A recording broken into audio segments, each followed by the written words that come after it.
Hello friends, welcome to Pratibha academy classes. मैं प्रतिभा सिंह। आज हम लोग देखेंगे यूजीसी नेट के पाठ्यक्रम में शामिल कहानी कोसी का घटवार। क्योंकि यूजीसी नेट के सिलेबस में जो भी कहानियाँ उपन्यास शामिल है, उन कहानियों के कहानीकार कौन है, उपन्यासों में उपन्यासकार कौन है, उनका जन्म कब हुआ, उनका जन्म किस स्थान पे हुआ, उन्होंने किस प्रकार की रचनाएं लिखी, उन रचनाओं पे किस प्रकार के पुरस्कार मिले, ये सारी जानकारी हमें विशेष रूप से होनी चाहिए। क्योंकि कई बार परीक्षाओं में इनसे भी प्रश्न पूछे जा चुके हैं कि शेखर जोशी का जन्म कब हुआ है, इनकी प्रसिद्ध रचना कौन सी है, इनको किस रचना पे पुरस्कार प्राप्त हुआ है। तो ये सारे तथ्य भी आपके काफ़ी अच्छे से क्लियर होने चाहिए। तो आइए सबसे पहले हम लोग देखेंगे कि कोसी के घटवार कहानी, जिसके लेखक है शेखर जोशी, इनका जन्म कब हुआ। तो शेखर जोशी का जन्म 21 मई 1931 को मध्य प्रदेश के उज्जैन जिले में हुआ और इनका निधन 90 वर्ष की उम्र में 4 अक्टूबर 2022 को गाजियाबाद में हुआ। शेखर जोशी की कलाजयी कहानी है दजायु। शेखर जोशी का जो कहानी संग्रह है, कहानी संग्रह से परीक्षा में कई बार प्रश्न पूछा गया है, तो आपको कहानी संग्रह याद रखना है। और इनकी जो कलाजयी कहानी है दजायु, ये भी आपको याद रखना है। अब देखेंगे इनके कहानी संग्रह। इनकी जो कहानी संग्रह है वो है कोसी का घटवार, सात के लोग, नौरंगी, बीमार है। और जो इनका उपन्यास है वो है मेरा पहाड़, चीटी के पर, सात के लोग और हलवाहा। अब इन्हें जो सम्मान और पुरस्कार प्राप्त हुआ है उसे हम देखेंगे। कथाकार शेखर जोशी को 1987 ईस्वी में उत्तर प्रदेश हिंदी संस्थान द्वारा महावीर प्रसाद द्विवेदी पुरस्कार प्रदान किया गया था और 1995 में साहित्य भूषण और 1997 में पहल सम्मान से इन्हें सम्मानित किया गया था। इसके अलावा शेखर जोशी की प्रसिद्ध कहानी दजायु पर बाल फिल्म सोसाइटी द्वारा फिल्म का निर्माण भी किया गया था। तो ये लाइन काफ़ी महत्वपूर्ण, आप इसे याद रखिएगा कि इनकी किस कहानी पर बाल फिल्म सोसाइटी द्वारा फिल्म का निर्माण किया गया था। तो वो है इनकी कलाजयी कहानी दजायु। कोसी के घटवार कहानी के जो लेखक है वो है शेखर जोशी। शेखर जोशी हिंदी की नई कहानी के रचनाओं में अपना विशेष स्थान इन्होंने बनाया है। साहित्य के क्षेत्र में इनका प्रवेश वास्तव में कोसी का घटवार नामक कहानी से हुआ है, जो कि कल्पना पत्रिका, ये आपको विशेष रूप से ध्यान रखना है कि इनकी ये कहानी किस पत्रिका में प्रकाशित हुई थी। तो कल्पना पत्रिका में। बहुत सारे तथ्यों को पीडीएफ में शामिल नहीं किया जा सकता, इसलिए मैं कुछ महत्वपूर्ण तथ्य जो बताती हूँ, जब भी आप मेरा वीडियोस देखें तो आप एक पेन कॉपी साथ लेके बैठो और एक अपना नोट्स रेडी कर ले, जिसको परीक्षा में आपको रिविज़न करने में काफ़ी आसानी होगी। बाकी इस कहानी का जो प्रकाशन हुआ है, अब हम ये देखेंगे। तो इस कहानी का प्रकाशन हुआ है 1958 ईस्वी में। कहानी का प्रकाशन वर्ष भी आपको अच्छे से याद रखना है, क्योंकि परीक्षा में क्रम से संबंधित प्रश्न पूछ देगा। तो आपको हर एक कहानी जो कि पाठ्यक्रम में शामिल है विशेष रूप से उनका सन आपको विशेष रूप से याद होना चाहिए। इन्होंने प्रेमचंद की पारदर्शिता और यथार्थवादी परंपरा को आगे बढ़ाया है। इस कहानी का जो एक महत्वपूर्ण पात्र है वो है गोसाई सिंह। शेखर जोशी नई कहानी आंदोलन के चर्चित कथाकार हैं, जैसा कि मैंने आप लोगों को भी बताया। यह इनकी सबसे लोकप्रिय कहानी है। इस कहानी पर फिल्म भी बनी है। अब हम लोग देखेंगे कि जो इस कहानी के जो महत्वपूर्ण पात्र है, इस कहानी में सबसे ज़्यादा महत्वपूर्ण पात्र दो ही हैं, एक गोसाई सिंह है और एक जो पात्र है उसका नाम है लक्ष्मा। ठीक है, तो आप इन दोनों को याद रखिएगा। गोसाई सिंह जो है वो नायक है और जो लक्ष्मा है वो इस कहानी की नायिका, आप कह सकते हैं कि नायिका है वो। आगे हम लोग देखेंगे कोसी का घटवार कहानी के बारे में। शेखर जोशी ने बताया है कि यह फौज में जाने वाले एक ऐसे सिपाही के जीवन से जुड़ी कहानी है जो कभी विवाह नहीं करता है। वह अपनी गांव की एक लड़की लक्ष्मा से प्रेम करता है। जब लक्ष्मा की शादी किसी दूसरे युवक से हो जाती है तो गोसाई सिंह अंदर से टूट जाता है।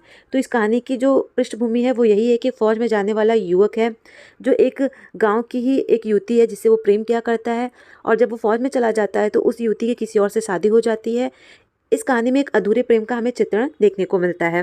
यहाँ पे थोड़ा मिस्टेक हो गया है, ये लक्ष्मा नहीं है, जो इस कहानी की नायिका है उसका नाम है लक्ष्मा। ठीक है, तो आप इसे ध्यान रखिएगा, टाइपिंग मिस्टेक है।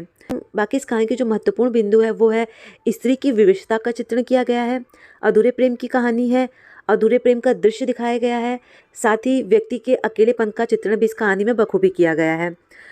अब हम लोग इस कहानी की पृष्ठभूमि देखेंगे, जिससे आपको यह स्पष्ट हो जाएगा कि किस प्रकार की कहानी है और इस कहानी की पृष्ठभूमि क्या है।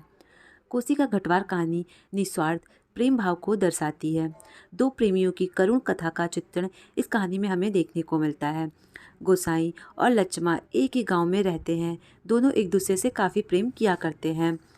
फिर अचानक से एक दिन गांव से दूर उनकी मुलाकात होती है। दोनों के बीच परस्पर प्रेम का आदान प्रदान भी होता है और लक्ष्मा गंगनाजू की कसम खाते हुए कहती है कि तुम जैसा कहोगे मैं वैसा ही करूँगी। फिर गोसाई अपनी नौकरी पर चला जाता है। गोसाई फौज में भर्ती हो जाता है। फिर लक्ष्मा के घर वाले उस पर इतना दबाव बनाते हैं कि उसे एक दूसरी युवक जिसका नाम होता है राम सिंह, वो उससे विवाह कर लेती है। इस कहानी में राम सिंह का एक दूसरा नाम भी है जिसे रमुआ भी कहा गया है। तो उसका विवाह राम सिंह से हो जाता है। एक दिन गोसाई को अपने यूनिट के एक सिपाही कृष्ण सिंह से लक्ष्मा और राम सिंह के विवाह की बात पता चलती है, जिससे उसका हृदय मानो टूट सा जाता है। तो उसे लक्ष्मा की कही हुई बात याद आती है, जिसमें गोसाई और लक्ष्मा का चित्रण देखने को मिलता है, जिसमें लक्ष्मा कहती है, गंगनाथ जू की कसम खाकर कहती हूँ, जैसा तुम कहोगे मैं वैसा करूँगी। आंखों में आंसू भरकर लक्ष्मा ने कहा था। वर्षों से वह सोचता आया है कभी लक्ष्मा से भेंट होगी तो वह अवश्य कहेगा कि वह गंगनाथ जाकर प्रायश्चित जरूर कर ले। देवी देवता की झूठी कसम खाकर उन्हें नाराज करने से क्या लाभ है। इस पर भी गंगनाथ का कोप हुआ, वह कभी फल फूल नहीं पाया। तो इस प्रकार इस कहानी में आपको छोटे छोटे अंधविश्वास का भी चित्रण देखने को मिलेगा, जो दूर दराज ग्रामीण इलाकों में आज भी हमें देखने को मिलता है। फिर ये कहानी आगे बढ़ती है, जिसमें हमें चित्रण देखने को मिलता है 15 वर्ष के बाद का। 15 वर्ष बाद जब गोसाई अपने गांव लौट कर आता है, वैसे तो देखा जाए उस गांव में अब उसका अपना कहने वाला कोई भी नहीं है। फिर भी वह अपने अकेलेपन को दूर करने के लिए एक अनाज पीसने वाली मशीन लगवाता है। तभी एक दिन तपती दोपहरिया में गोसाई अपने घर में अनाज पीस रहा होता है। तभी उसे दूर पहाड़ी पर एक औरत उसकी ओर आती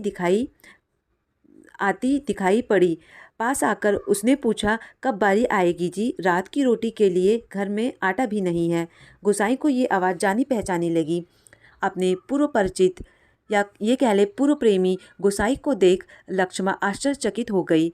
फिर दोनों एक दूसरे से अपनी करुण गाथा सुनाते रहे। उन दोनों के बीच में काफ़ी वार्तालाप हुई। लक्ष्मा गोसाई को उसके बाल बच्चों के लिए शुभकामनाएं दी तो गोसाई हंसने लगा और हंसते हुए कहा, लक्ष्मा इससे पहले कुछ बोले। तभी गोसाई ने उससे बोला, जीते रहे तेरे बाल बच्चे लक्ष्मा। फिर लक्ष्मा गोसाई को बताती है कि वह विधवा हो गई है और अकेली एक बेटे का पालन पोषण कर रही है। उसकी करुण कथा सुनकर गोसाई का हृदय द्रवित हो जाता है। तभी गोसाई लक्ष्मा को चाय बनाने के लिए कहता है और खुद आटा गूंथता है। लक्ष्मा का बेटा लक्ष्मा के कान में बार बार कुछ बोलता है और लक्ष्मा उसे थोड़ा दूर हटा देती है। उसके बाद रोटी बनती है। चाय और रोटी गोसाई उसके बच्चे को भी खाने के लिए देता है। लक्ष्मा की आर्थिक स्थिति देखकर गोसाई उसको कुछ पैसे देना चाहता है, परंतु लक्ष्मा एक स्वाभिमानी स्त्री है, वह उसके पैसे लेने से इनकार कर देती है, जिससे गोसाई आहत तो होता है, परंतु वो दूसरा तरीका सोचता है जिससे कि वो लक्ष्मा की मदद कर सके। गोसाई जब लक्ष्मा का आटा पीसता है तो वह उसके आटे में 2-2.5 सेर अपना आटा मिला देता है। अपने मन ही मन संतोष का अनुभव करता है। फिर इन दोनों की वार्तालाप यहाँ पर समाप्त होती है। फिर लक्ष्मा जाती है। उसको जाते समय गोसाई तब तक देखता है जब तक लक्ष्मा उसकी आंखों से ओझल ना हो गई। फिर इस प्रकार इस कहानी का अंत हो जाता है। इस कहानी में लक्ष्मा और गोसाई घटवार का पुनर्मिलन इतना नीरस और उपदेशहीन होता है। यह कहानी विषय वस्तु के द्वारा अपने व्यवहार से पाठकों में रूढ़ियों का प्रतिद्वंद जगाती हुई नवीनता का आग्रह करती है। कहानी में वर्णित प्रेम की असफलता द्वंद्व की व्यवस्था से सफलता में बदल जाती है। ये रही इस कहानी की पृष्ठभूमि। अब हम लोग देखेंगे शेखर जोशी की भाषा शैली। शेखर जोशी की भाषा अत्यंत सरल व सरस है। इन्होंने अपनी रचनाओं में शुद्ध साहित्यिक खड़ी बोली का सहजता के साथ प्रयोग किया है। इनकी भाषा में देशज व विदेशी शब्दों का प्रयोग देखने को मिलते हैं। भाषा में एक विशिष्ट प्रवाह तथा शब्दों का चयन सटीक और स्थान स्थान पे मुहावरों के प्रयोग से भाषा में हास्य व चंचलता आ गई है। कोष्ठी के घटवार कहानी से संबंधित जितनी भी महत्वपूर्ण बातें थी वो सारी चीज़ें मैंने आप लोगों को इस वीडियोज़ में बताया कि कोष्ठी का घटवार कहानी निस्वार्थ प्रेम भाव पे लिखी गई एक कहानी है, जिसमें व्यक्ति के अकेलेपन का चित्रण है, स्त्री की व्यवस्था का चित्रण किया गया है, अधूरे प्रेम की कहानी है। बाकी इस कहानी से संबंधित जितने भी महत्वपूर्ण तथ्य थे उन सभी चीज़ों को मैंने इस वीडियो में शामिल किया है। और किसी प्रकार की समस्या आती है तो आप मुझे कमेंट करें। आशा करती हूँ कि मेरे द्वारा बनाया गया वीडियो आप लोगों को पसंद आएगा। Thank you.